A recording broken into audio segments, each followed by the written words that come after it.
Bharatiya Janata party, फिर Samajwadi party, फिर बसपा और उसके बाद चौथे नंबर पे कांग्रेस पार्टी उत्तर प्रदेश में चुनावी राजनीति में प्रभावी मानी जाती है।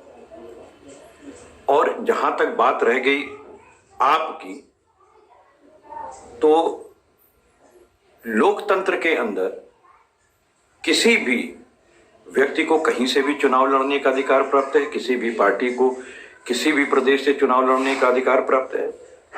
वेलकम है लोकतंत्र में। तो जहां तक आम आदमी पार्टी का सवाल है, तो बिल्कुल उनका वेलकम है इस लोकतंत्र के अंदर, बिल्कुल उनको लड़ना भी चाहिए। लेकिन अभी यह कह पाना मुश्किल होगा कि उनका उत्तर प्रदेश के चुनावी माहौल में क्या प्रभाव होगा। उत्तर प्रदेश में कांग्रेस संख्या बल में जरूर कमजोर है, मगर आपने देखा होगा कि 3.5 साल के योगी शासन में 70 से ज्यादा मुकदमे उत्तर प्रदेश कांग्रेस कमेटी के अध्यक्ष को जेल जाना पड़ा। 5000 से ज्यादा कांग्रेस कार्यकर्ताओं को जेल भेजा गया, मुकदमे लिखे गए। लगातार कांग्रेस पार्टी जनहित मुद्दों को लेकर आंदोलन कर रही है। कांग्रेस की अपनी आइडियोलॉजी है, कांग्रेस एक विचारधारा है, और इस विचारधारा को लेकर हम भले ही 30 साल से सत्ता में नहीं, मगर हमने अपनी विचारधारा नहीं छोड़ी। जो लोग जा रहे हैं, कहीं जा रहे हैं, क्या जा रहे हैं, उनकी अपनी विचारधारा हो सकती है, मगर कांग्रेस विचारधारा है और लगातार जनहित मुद्दों को लेकर जो कांग्रेस है वो पूरी तरह बिक चुकी है।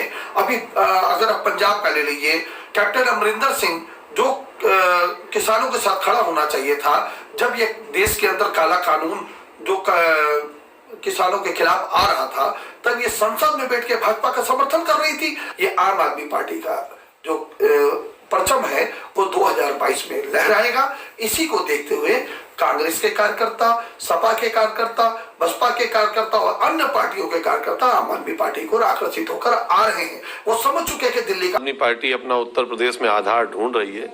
आप समझ ही सकते हैं कि जो लोग कांग्रेस में कुछ नहीं कर सके वो आम आदमी पार्टी के लिए क्या उत्तर उसके आधार पर भारतीय जनता पार्टी, फिर समाजवादी पार्टी, फिर बसपा और उसके बाद चौथे नंबर पे कांग्रेस पार्टी उत्तर प्रदेश में चुनावी राजनीति में प्रभावी मानी जाती है। और जहां तक बात रह गई आपकी, तो लोकतंत्र के अंदर किसी भी व्यक्ति को कहीं से भी चुनाव लड़ने का अधिकार प्राप्त है, किसी भी पार्टी को किसी भी प्रदेश से चुनाव लड़ने का अधिकार प्राप्त है। वेलकम है लोकतंत्र में।